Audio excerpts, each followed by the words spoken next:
Est-ce que vous savez, selon une étude de l'Université de Berkeley en Californie, 12% des achats de tape électrique sont pour couvrir des mamelons. Pensez-y.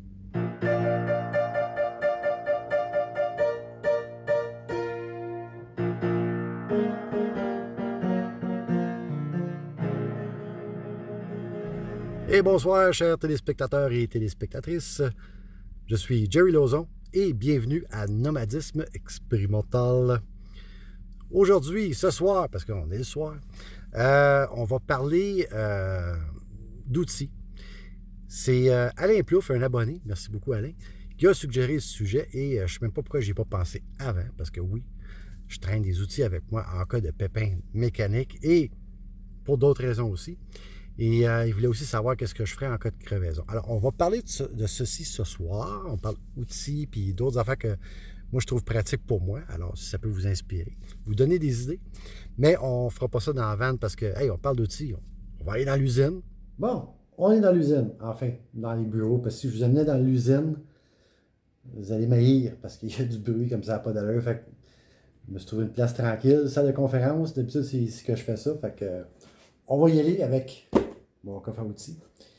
Qu'est-ce que j'ai dedans? Qu'est-ce que je traîne? Je l'ai ouvert il n'y a pas longtemps, fait que j'ai une bonne idée, mais j'ai aussi, parce que j'ai des outils qui se promènent de la vanne à l'usine et vice-versa, mais quand je voyage, je m'assure d'avoir au moins ça avec moi. Alors, qu'est-ce que j'ai dans ma boîte? Très pratique. Du fil, des relais et des fusibles de spare. Ça, j'ai piqué ça sur, pas piqué, je l'ai payé, chez Kelly Upol, sur une Dodge Caravan. J'ai ouvert le compartiment à fusible, puis tout était là. Fait que un relais, là, ça peut valoir une fortune. Je me suis pas gêné, puis j'ai payé ça, je pense, pour la sac 5-10 pièces. Ça valait vraiment la peine. Puis le fil électrique, souvent, si on a un bris quelconque, toujours avoir deux couleurs différentes, un pour le négatif et un pour le positif. Si vous savez bisouner là-dessus un peu, là, pour te dépanner et te rendre quelque part s'il n'y a pas de garage proche. Du fil électrique, c'est toujours bien pratique. Puis, bien sûr, si on a du fil électrique, et ça prend du tape électrique, pour s'en servir pour la vraie raison, prendre note que quand vous utilisez ça, c'est temporaire. En attendant que ça se fasse faire, vous fassiez même une bonne job là, de souder et de sceller ça avec du shrink wrap. Là. Mais tape électrique, c'est toujours bon pour se débrouiller quand on a mal pris. Ensuite, bien entendu, duct tape. Prendre en note que le duct tape, peu importe la marque, il va toujours laisser du résidu si il est laissé moindrement longtemps sur une surface. Donc, prendre ça en ligne de compte. Qu'est-ce que j'ai? Ah oui, des clés Allen. J'en ai 2 sets. Un que j'ai pour la job, puis un pour le vélo. J'ai tout le temps ça comme ça parce que si tu achètes ça loose de même, c'est sûr que tu vas perdre la bonne. Ou ton kit ne sera jamais complet. Tandis que de même, ben, là j'en ai 2, fait que j'en perds un, oui je perds tout, mais j'en ai un autre. Alors, pour l'instant, ben, lui est à l'ouvrage, puis lui dans le véhicule. Qu'est-ce qu'on a? Ah oui, Vice Grip. Vice Grip bien cheap là, de chez Canac. Je l'ai pris comme ça parce que tu peux plier de la tôle avec ça, ou prendre de quoi de large. Fait que, ben le fun pour ça. Ensuite, un autre paire de Vice Grip. Ça, là, c'est vraiment le fun quand tu as une vis, pas une vis, mais un boulon qui est complètement strippé. C'est-à-dire qu'il n'y a plus de forme, il est rendu rond. Là. Ben, avec ça, tu peux serrer fort et le défaire pour ensuite mettre un bon boulon. Ça sert à toutes sortes d'affaires. Ça là, c'est essentiel. Il faut absolument que tu aies ça dans ta trousse d'outils. Ça fait toutes sortes d'affaires. Ensuite, des pinces à nylon. Vous pouvez chercher des petites affaires. Par contre, pour prendre de quoi, là, puis dévisser ou ça, il n'y a pas de torque là-dedans. Il y a aussi la partie ici pour couper le fil. Ben c'est ça. Ça fait ça aussi. Prendre note là, pour ceux et celles qui font déjà de la mécanique, là, je ne vous apprends rien. Mais ça, c'est pour ceux qui n'ont jamais touché à ça, qui n'ont aucune idée question de besoin. Fait que, comme disent en anglais, bear with me. Ensuite, ça c'est clé à molette ajustable ou le vrai nom, un Westcott. Ça, c'est quand tu as perdu ta douille 10 mm, ben, tu peux t'en servir pour toutes sortes d'affaires. C'est sûr qu'avec une clé ou une douille à ratchet de la bonne grosseur, tu as vraiment une très bonne poigne, mais si tu n'as rien, ça fait l'affaire. Puis j'en ai deux. Avec version métrique, version impériale. Je fais des jokes. Ensuite, tabarouette. Ah, comment ça? J'en ai un autre.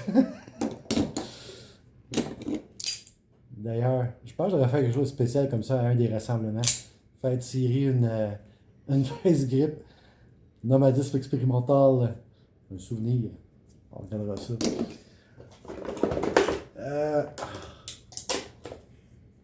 Si à faire.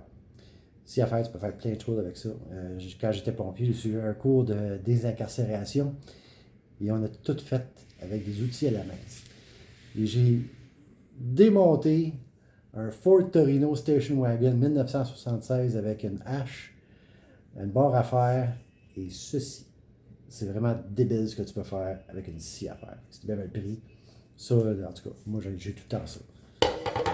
Pas essentiel, mais dans mon cas, oui. Cochonnerie. On fait le mélange en même temps. Est-ce qu'on a du masking tape à peinture? Ça, je ne sais pas ce que ça fait là-dedans parce que ça n'a pas de côté mécanique. C'est pas vraiment efficace. Ça pourrait servir pour d'autres choses. C'est juste dans la mauvaise boîte. Ensuite, je cherchais ça. Ciseaux à bois, ça n'a pas d'affaire là-dedans. C'est le côté. Ensuite, tabarouette. Checkez bien ça. Tout pris d'un morceau. Il y a une raison pourquoi. Parce qu'il y a un truc bien important là-dedans. Là, ça sort du char, hein, fait que c'est gelé. Alors, Seigneur. Ok, ça c'est un gratteux pour aller gratter quelque part tout petit. Encore du tape électrique. Je niaise pas. Et voilà. L'autre tape électrique. Un tape à mesurer. Depuis que je suis machiniste, je travaille dans des tolérances entre le 1 et le 5 millième de pouce. Donner une idée, un cheveu, je l'ai peut-être déjà dit, là, mais c'est 3 millièmes de pouce. Ça, le taux de tolérance avec ça, c'est 1 16e. 1 16. 1 16, pour moi, c'est un gouffre. C'est sûr, pour faire de la menuiserie, whatever, c'est bon, mais c'est un cheap, fait qu'on va probablement prendre la barre. Il est bientôt magasin, oui. Bon. Vous avez deviné, ce bord-là, c'est le côté poubelle. Ensuite, une C-clamp. C-clamp, ça veut dire, tu peux faire la même chose avec une pelle à vice grip, mais tu viens de perdre tes vice grip. Tu veux faire tenir de quoi longtemps, tu utilises ça, puis ça va rester là, ça ne bougera pas. Fait, pour faire des freins aussi, tu as absolument besoin de ça. Si tu veux faire tes propres freins, là, ça te prend ça. Pardon. Ensuite, qu'est-ce qu'on a là? Oh oui. Là, par contre, celle-là est recouverte. D'habitude, je la prends avec rien. Là. Du fil de fer ou de la broche à foin. Pourquoi de la broche à foin? Si, mettons, ton système d'échappement, il prend des bacs et qu'il bling, bling, bling, bling, traîne dans la rue, là, tu peux pas mettre l'autre affaire que je vais vous montrer, qu'il faut absolument avoir dans son kit. Ça prend quoi qui va résister à la chaleur. Donc, ça, par contre, je sais pas pourquoi, tu sais, parce que ça reste dans mon char quand tu sortes de l'humidité, là, je l'ai pris de même. Lui, il est recouvert de plastique, mais si tu en trouves un qui est à nu, c'est juste de l'acier. Ça se trouve chez Rona, c'est cheap, bien pratique. L'autre affaire, pour faire tenir des affaires, pas que ça lâche, ou quand t'es mal pris, c'est tie wrap. Ça, là, t'achètes ça en sac. Puis, c'est toujours pratique pour toutes sortes d'affaires. Dans le char, chez vous, dans le bois, peu importe. Tie wrap essentiel. Ensuite, qu'est-ce qu'on a là? Un marteau. Mon marteau de machiniste. Ah oui, c'est pas fini. Le pourquoi de ça, c'est que là, tout est gelé, hein. Il va falloir que j'attende que ça réchauffe. Alors, ça, c'est des... oui, capable. Oui, j'allais...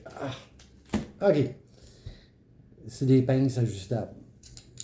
Nous autres, on appelle ça moi, j'appelle ça des channel lock. C'est le nom anglais. Ce qui est le fun, c'est que tu peux saisir à peu près n'importe quoi, peu importe, jusqu'à cette grosseur-là. Puis la poignée est quand même assez longue, fait que ça donne un bon levier sur n'importe quoi. Sauf peut-être un boulon qui est gelé, mais là, on y va avec les vice grips.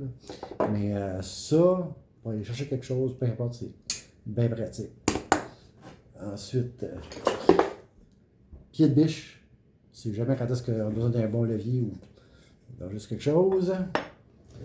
Après ça, un autre paire de long nose, tabarouette, OK. On va faire un mélange là-dedans. Des pinces ordinaires. Les autres avec qui ont la possibilité de couper de quoi. Ensuite, tournevis. Ah, je reviens à celui-là. Je reviens.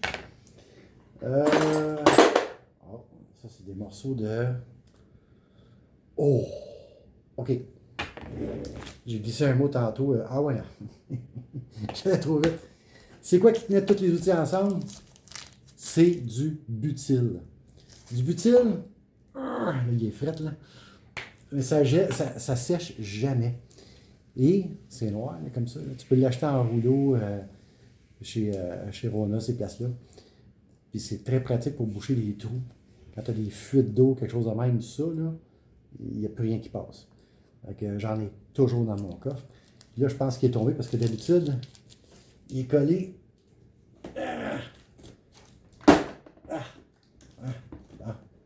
dans le haut du couvert.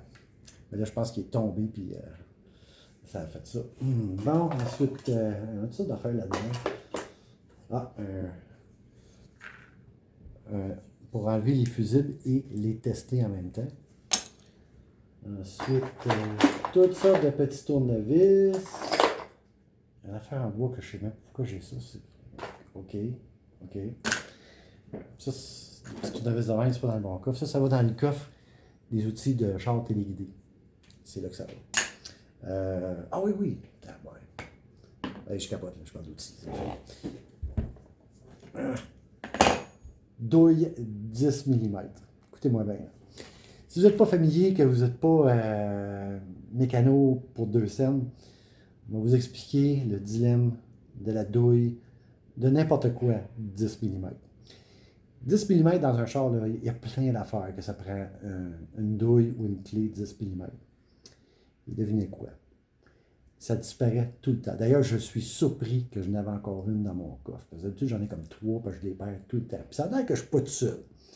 Pas plus tard que le mois dernier, là, quand le gars de Sierra est venu changer ma batterie, on en jasait, je disais ah, les maudits douilles, il y a 10 mm, on les perd tout le temps. Pas moi en pas, j'en perds au moins 6 par année. Puis le gars, il a fini à la job, puis il ramasse toutes ses affaires. Mais il avait laissé la douille 12 mm juste sur le bord, sur la bavette en face de la batterie. Mais je l'avais vu, puis j'étais pas chier. Je disais, hey, t'allais justement en perdre un autre, puis j'y ai donné. Alors, douille, clé, 10 mm. J'en ai toujours plus qu'un exemplaire. Vous voyez, là, il m'en reste une. Les autres, j'ai aucune idée où ils sont. Si votre chum ou votre blonde, c'est des mécanos un peu pour 2 cents, vous voulez acheter de quoi équivalent à une douzaine de roses, là? Achetez des douilles 10 mm, des clés 10 mm à plus qu'un exemplaire. Achetez pas des affaires dispendieuses. Achetez-en des cheap. Parce que plus c'est dispendieux, le potentiel de disparition augmente avec le prix. Alors, 10 mm. Bon, on poursuit. Je regarde dans la boîte. J'ai une petite boîte ici. Ça, là, c'est super pratique. Ça s'appelle un grappet, mais il y a différents noms pour ça. Ça, qu'est-ce que ça fait? C'est quand tu as une vis, que tu tournes le tournevis puis il ne se passe plus rien parce que c'est tout mangé en dedans. Là. Ça, c'est fait pour enlever ça. Fait que tu vas dévisser, dans le sens contraire des aiguilles d'une montre. Ça va visser dans le trou qui reste. Puis après ça, tu peux... c'est vissé, en tout cas. Je regarde là. Ah, c'est ça.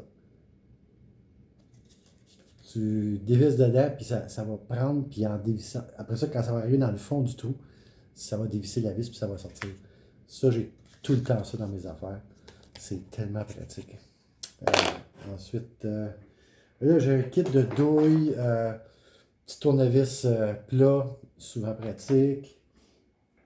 Si t'as pas de tournevis plat, un couteau à beurre fait le job. Pour une vis à tête plate. J'ai une cuillère, je sais pas ce que ça fait là. Oh. Vieille brosse à dents, jette pas ça. C'est le fun pour nettoyer. À nettoyer une couple de fois. Et aussi une brosse à métal, en métal. Ça, c'est pour les contacts électriques comme les pots de batterie. Pour nettoyer ça, c'est parfait. J'ai tout le temps ça avec moi. Vous allez deviner que c'est tout ce que j'ai tout le temps avec moi parce que c'est chez nous. J'ai encore des fusibles. Hey, qu'est-ce que ça fait là, ça? Ça, c'est un ouvre-boîte. Ça va aller dans le backpack. D'ailleurs, ça s'en vient bientôt. J'ai déjà commencé à ramasser des affaires pour mon sac à dos, mon sac d'évacuation. Ensuite, lime. Moi, je trouve ça pratique, mais c'est pas essentiel. Du papier sablé. Ça savais que c'est pas mauvais d'avoir, mais vu que j'ai ça.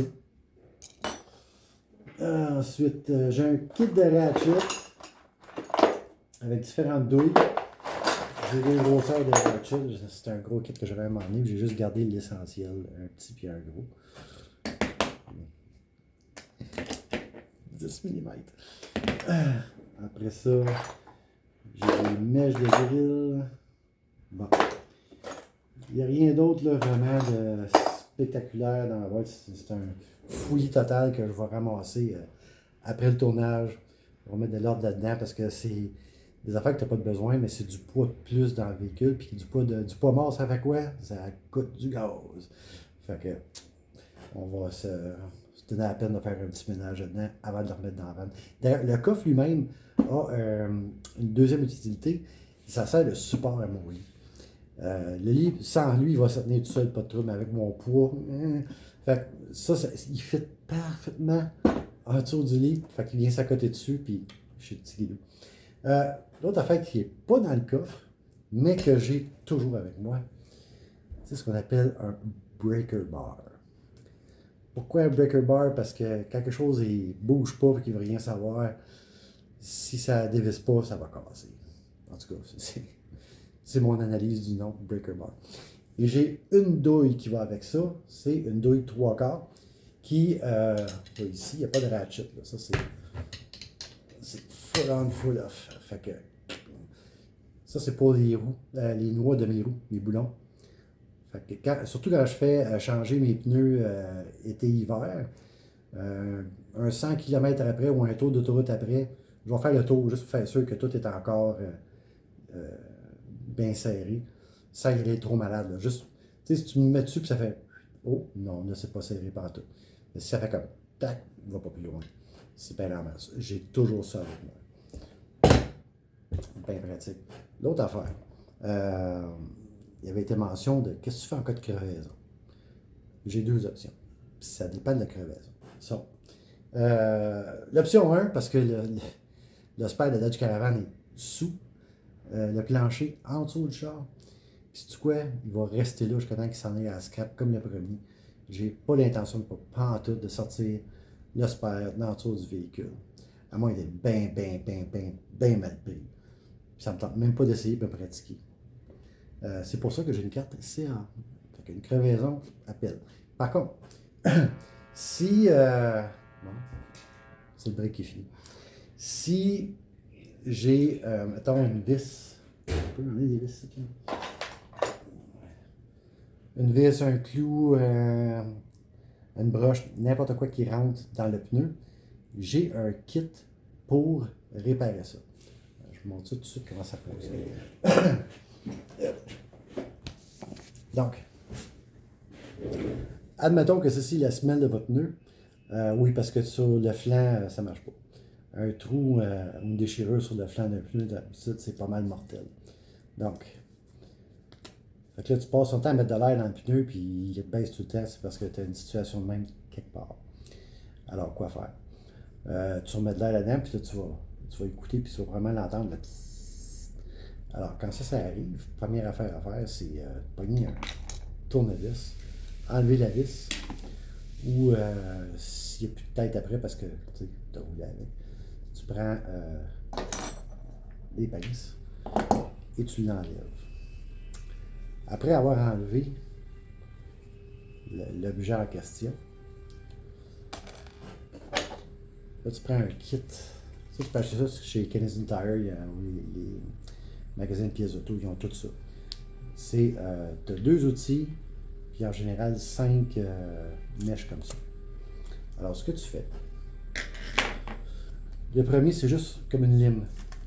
Fait que tu vas rentrer de la lime dans le trou, puis tu vas faire là, une coupe de zignage, une coupe de fois de même, pour nettoyer ton trou. Après ça, tu prends ça, c'est comme une grosse aiguille à coudre, là. Puis tu prends une des mèches. Je sais pas ce que ça va donner là-dessus, hein, parce qu'un pneu, puis... Ah non, non. Je suis déjà sale à cause du butyl, ça me tente pas de me salir. Mais enfin, ce que tu fais, c'est que tu places la mèche égale de part et d'autre de l'outil.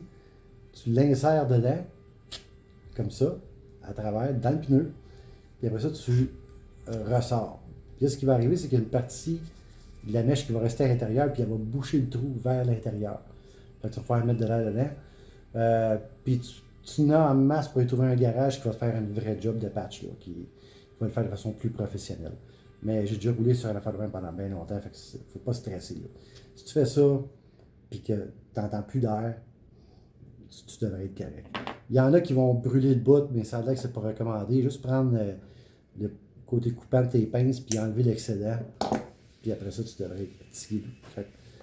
D'ailleurs, là, je suis en train de voir qu'ils ont comme fondu. Là, je vais acheter un autre kit parce que c'est pas le temps quand tu en as besoin que ça marche pas.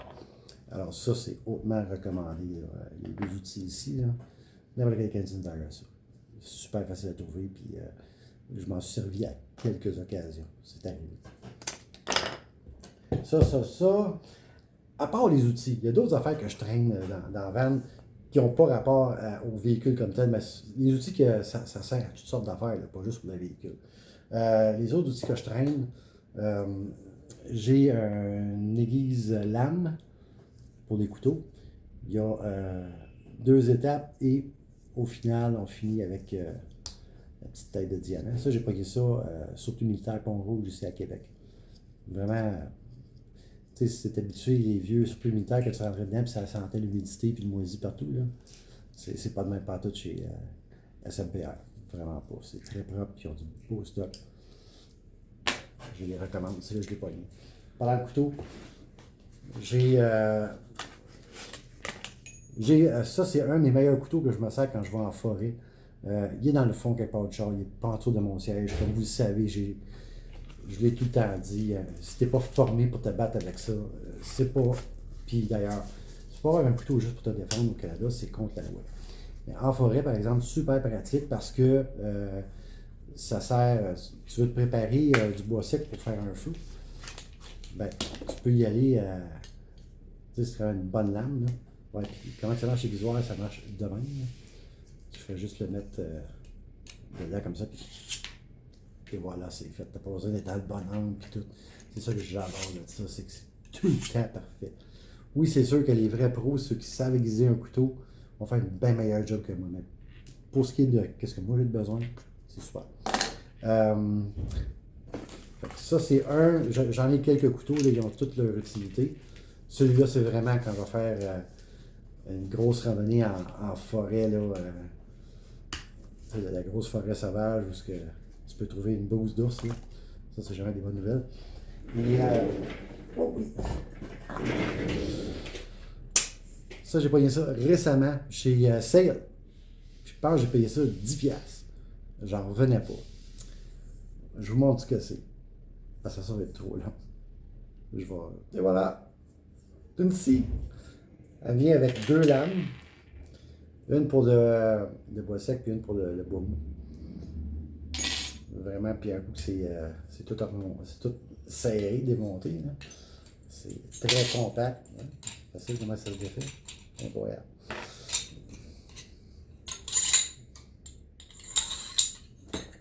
Ça de même.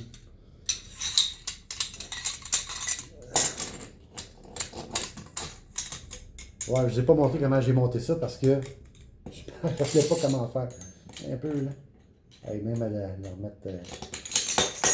Et voilà. On range les lames. On range l'autre lame. Voyons. Bon, c'est trop là.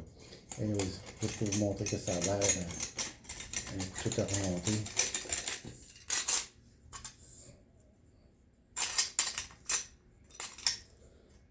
Et voilà toute la place que ça prend. Vraiment, j'ai hâte de l'essayer, mais je n'ai pas essayé encore. Fait que c'est pas mal ça qui est mon kit.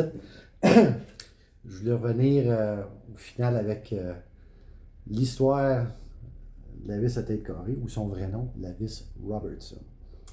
On va vous raconter une petite histoire. La vis Robertson a été inventée par un monsieur Robertson, un Canadien d'Ontario, dans les alentours de 1901, je crois, mais début 20e siècle. À cette époque-là, les seules vis qui existaient, c'était les vis à tête plate, c'est-à-dire ligne droite dedans. Là. Puis pour n'importe qui a déjà fait ça, vraiment, comme essayer de serrer une vis plate, qu'est-ce qui arrive à la fin? Tu glisses, puis là, ça débarque, ce qu'on appelle à torque. Puis là, tu vas certainement graffiner qu'est-ce que tu es en train de visser, c'est sûr et certain. Donc, M. Robertson disait ça n'a pas d'allure, il faut faire quelque chose. Puis il a inventé la vis Robertson à tête carrée et le tournevis qui va avec. C'est quoi qui est fantastique de ça? Check, ben ça. Et voilà. Boum, boum, boum, boum. Boum, boum. Ah, ah, ah! Mais là, tu te dis, Christy, pourquoi c'est pas à travers le monde, cette affaire-là? Ben, il y a une raison pour ça. Quand Robertson a inventé ça, ben, c'est un industriel. Le gars, il a une usine, puis il fabrique ses vis. Alors, il approche tout ça de monde pour vendre ses vis, et il approche Henry Ford, qui fait la Ford Model T. Lui, il voit ça, puis comme moi, c'est comme « wow », parce que là, ça va sauver un paquet de temps. Tu sais, là, au lieu de gosser pour trouver, puis après ça, tandis que là, c'est zing, zing, c'est fait. Là, tu sauves en moyenne combien de minutes ou même d'heures? Pas des heures, mais des minutes au moins sur un char, puis tu en produis des milliers. C'est, oui. Alors, M. Henry Ford, fantastique, garde, vends-moi une licence, puis je vais les faire, puis Robertson, non. Moi, je vais les faire, puis je vais te les vendre. Et Henry Ford a fait comme, ouais. Soit qu'il a dit de le se faire, ou il a dit laisse-moi y penser. Pendant ce temps, aux États-Unis, il y a un monsieur Phillips qui invente la maudite vis étoile. Monsieur Phillips, c'est pas un industriel. Il n'y a pas une usine de whatever.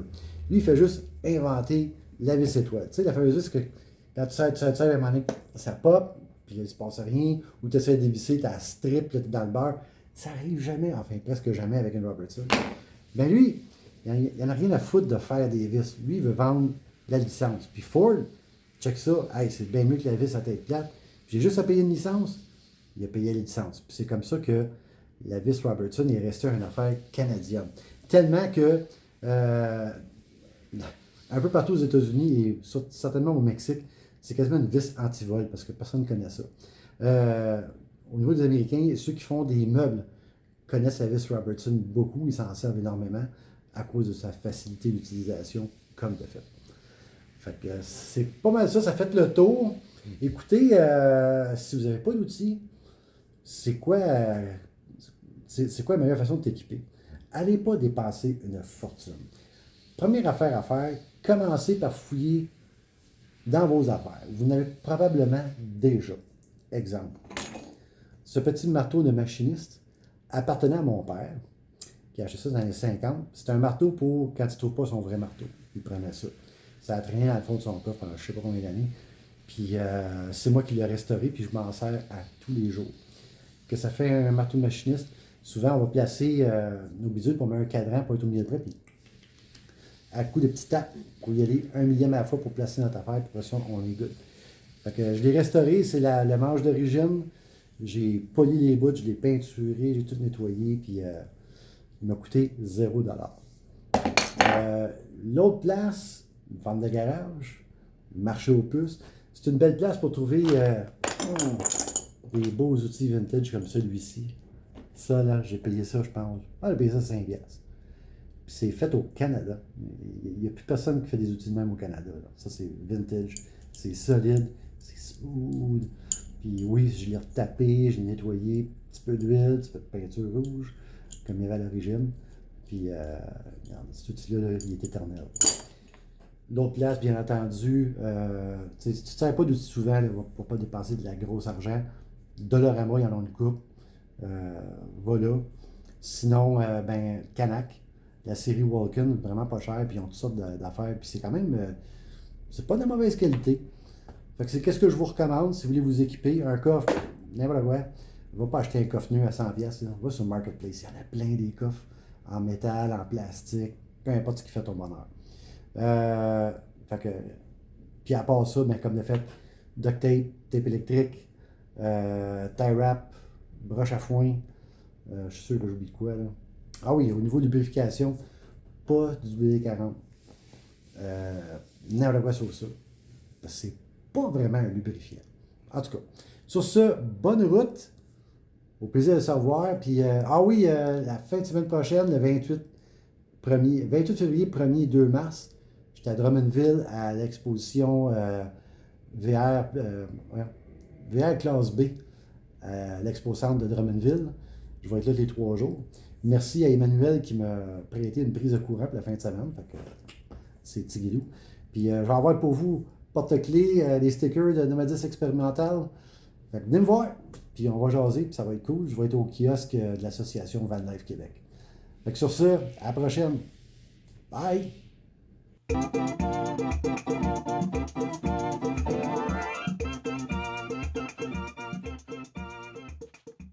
C'est quoi ça du WD-40? Pendant la guerre froide, les Américains avaient des gros missiles intercontinentaux dans des silos qui étaient bien entendu dans la terre. Et ça faisait beaucoup de condensation, d'humidité, puis il arrive quoi à ces affaires-là? Ben, ça rouille. Alors, ils ont passé une commande pour développer un produit qui allait pouvoir enduire sur leur missile pour prévenir la rouille. Et il y a une compagnie qui a testé un paquet de formules pour essayer de venir à réussir à faire ça. Et ils ont réussi. Et de là vient le nom du produit. WD, ça veut dire Water Dispersal, ça repousse l'eau. Puis 40, c'était la 40e tentative. Bien sûr de même.